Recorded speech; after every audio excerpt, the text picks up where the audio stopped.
හයි guys. ඉතින් ඔන්න මම පොරොන්දු වුණා වගේම අපේ සිරිපාදේ ගමනේ දෙවෙනි කොටස තමයි දැන් මේ ගේන්නේ. ඉතින් අපි පළවෙනි කොටසේ අන්තිමට නතර කරනකොට සීත ගඟුල කිට්ටුවටම ආවනේ. ඉතින් අපි දැන් බලමු දැන් මේ තියෙන්නේ සීත ගඟුල. ඇත්තටම සීත ගඟුල කුරුවිටේ රත්න පැත්තෙන් යනකොට නාන්න පුළුවන් හොඳට. ඒ කියන්නේ වතුර පිරිසිදුයි. හොඳට පැහැදිලි වතුර තියෙනවා. ඒතරම් හැටින් පැත්තේ යනකොට නම් අපි නෑවේ නෑ නාන්න හිතෙන්නේ නෑ එතන. අර අපිරිසිදු වෙලා වගේ තියෙන්නේ.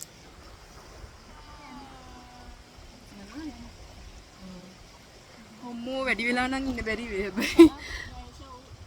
Hi guys අපි මේ සීත ගඟුලේ ඉන්නේ. මාර කෝල් වතුර.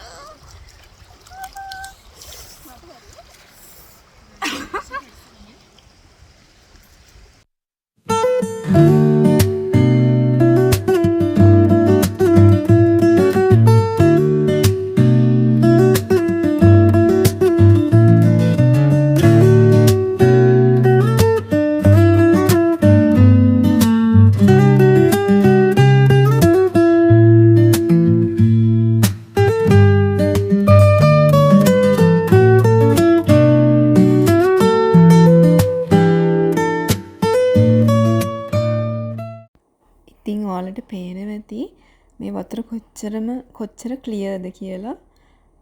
ඉතින් සීතලේ අපට ෆ්‍රී ෆිෂ් තෙරපි එකකුත් ලබා ගන්න පුළුවන් මෙතන. හරිම ෂෝක් අත්දැකීමක් ඉතින්. ඒක ඒ වෙලාවට එතනදි විඳින එක වෙනස්ම අත්දැකීමක්. ඔයාලත් අනිවාර්යයෙන්ම මේ කුරුවිටේ රත්න පාරෙන් සිරිපාද යන්න මේ අත්දැකීම ගන්න.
ඉතින් මේ විදිහට අපි ගොඩාක් වෙලා සීත ගඟුලේ නෑවා. සීතල ඇත්තටම මුලින්ම ගොඩක් සීතල දැනුණා. වතුරට ගියාට පස්සේ ඒක ටිකක් හරියනවා. ඒත් ආයෙ ගොඩට ආවම සීතල ගැහෙන්න ගන්නවා. ඒකත් නියමයි ඉතින්. ඔය රතු පාට වැලක් වගේ තියෙන්නේ guys. ඒ පැත්තෙන් එහාට වතුර ගැඹුරුයි. ඒ පැත්තට යන්න හොඳ නෑ වතුර ගැඹුරුයි. අනිත් පැත්තෙත් තියෙන ඒ වගේම රතු පාට වැලක්. අපි ඉතින් දීලා තියෙන සීමාවේ හිතේ හැටියට නෑවා.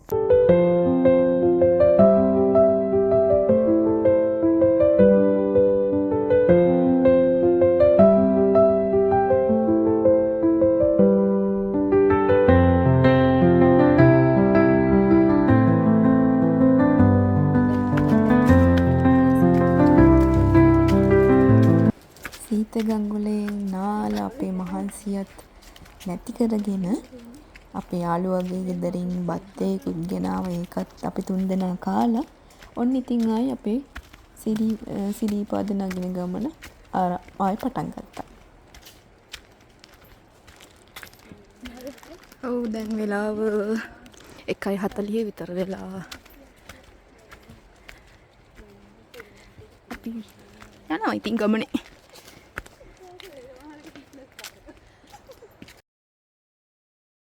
පහලින් සීතගම් වල සද්දෙත් ඇහෙනවා. කුරුල්ලන්ගේ සද්ද ඇහෙනවා, රැහියන්ගේ සද්ද ඇහෙනවා. ෂොක් ඉතින්. ඔයාලත් අනිවාර්යෙන් මේ පාරෙන් ගිහිල්ලා බලන්න. හරිම ලස්සනයි. කුරුවිට පාර.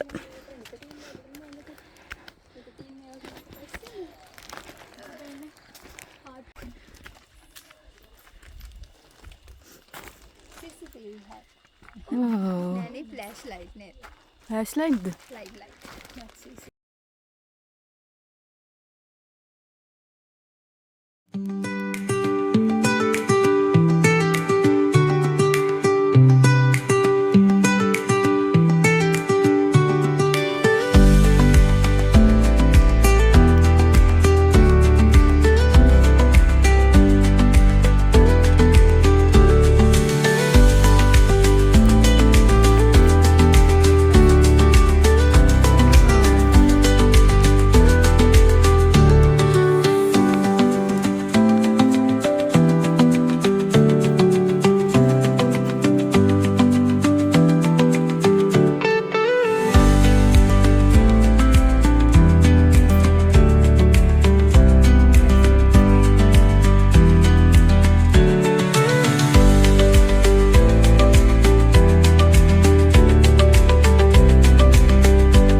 දැන් ටික ටික හවස් වෙගෙන එන්නේ. සීතලක් දැනෙනවා ඇඟට. අපි දැන් මේ ටික ටික කොහෙද ලං වෙන්නේ? අපි ඉන්දිකටු පාන්න තමයි මේ ලං වෙන්නේ. අපි ඉතින් ගිහින් බලමු කොහොමද එතන තියෙන්නේ කියලා.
ඉදිකටු පානෙත් තියෙනවා කෝඩුකාරයන්ට කරන්න චරිත්‍ර. නූලක් අරගෙන මේක වටේ යන්න තියෙනවා. ඉතින් මගේ යාළුවත් ඒ චරිත්‍ර ටික කරා එතනදී.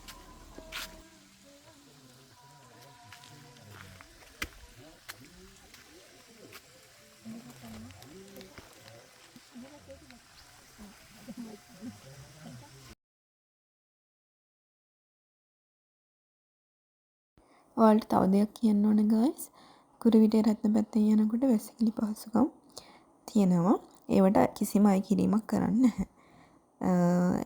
ඒ කුරුවිටේ රත්න පැත්තේ ඇහැල කණුව ගාව කියන්නේ උඩම තියෙන කඩේ විතරයි අය කිරීමක් කරන්නේ. දැන් හැටන් පැත්තෙන් යනකොට නම් හැමතැනින්ම වගේ වැසිකිලි වලට යන්න අය කරනවා. ඒකත් ඔයගලන්ට මේ ගමන යනවා නම් වැදගත් වෙයි කියලා මං හිතනවා.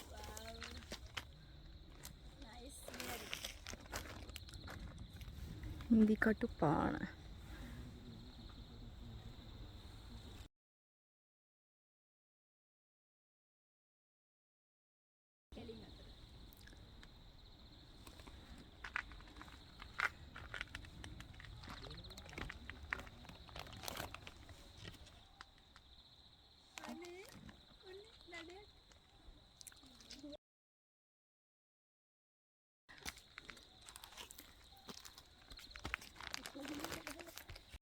මෙතන view එක නම් හරිම ලස්සනයි. ඒක කියන්න වචන නැහැ. ඔයාලත් එතනට ගිහින් ඒක විඳනම තමයි ලස්සන. ඒක දැනෙන්න ඕන. මාරම ලස්සනක් තියෙන්නේ පහළ. ඉතින් අපි තව දෙයක් දැක්කා. ඒක මේ නිකම් අපි රවුන්ඩ් දෙයක් වගේ දැක්කේ. නිකන් අහසේ පාවෙනවා වගේ. අපි හිතුවේ පියාඹන පිරිසියක් කියලා. අපි තුන්දෙනා කතා කර හිටියේ පියාඹන පිරිසියක් දන්නේ කි. එහෙම හිටියා. ඒත් අපි උඩට ගිහින් අපට අයියේ කෙනෙක් තමයි කිව්වේ ඒ පේන්නේ ආර් ප්‍රේමදාස ස්ටේඩියම් එක කියලා. ලස්සන්ට ඒ කියන්නේ ලයිටින්ග්ස් අර වටේට දාලා ආර් ප්‍රේමදාස ස්ටේඩියම් එක තමයි අපි දැකලා තියෙන්නේ. ඇත්තටම මේ හරියේදී කොළඹ පේනවා කියලා කියනවා. ඒත් උඩ හරියට යනකොට අපිට මීදුම ගොඩක් තිබුණ නිසා කොළඹ පෙනුනේ නැහැ. ඒත් කට්ටිය කියන කොළඹ පේනවා කියලා. ඔයාලත් මෙතනින් යනකොට බලන්න හොඳට පේන්න පුළුවන්.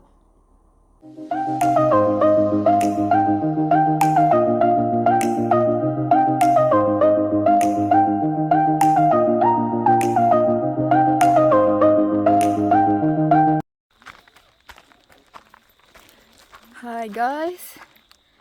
ඉතින් අපි නගිනවා උඩට. සිරිපාදේ. දැන් වෙලාව හරියටම 5යි කාලය වෙලාව. ඇත්තටම කුරුවිට පැත්තෙන් ලස්සනයි. ඔයාලත් කුරුවිට පැත්තෙන් ගිහින් බලන්න.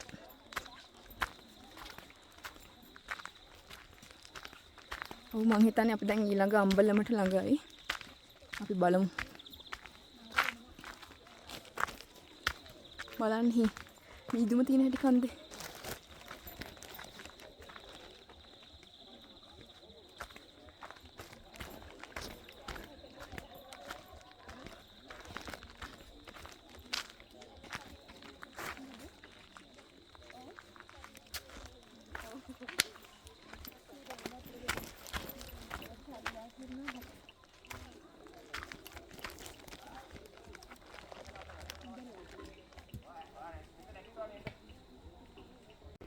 මෙතනදී තමයි අපට කුරුවිටේ රත්න පැත්තෙන් යනකොට මුලින්ම සිරිපාද කන්ද මුදුන පේන්න ගන්න.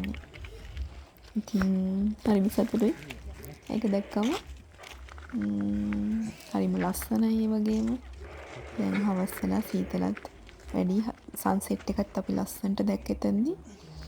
ඇත්තටම සන්සෙට් එක බලන්න මෙතන නෙමෙයි හොඳ. තව උඩට ගියාම තනක් ප්ලේස් එකක් තියෙනවා. එතනට ඉක්මනින් යන්න ඕන. ඉර බහින්න කලින් අපිට නම් ඉර බහින්න කලින් යන්න බැරි වුණා එතනට. යන අතරමඟදී මෙන්න මේ යාළුවාත් අපට හම්බුණා. බලන්නකෝ එයාගේ ලස්සන. එයාට ඉතින් කකුල් ගොඩක් තියෙනවා මේ විදිහට.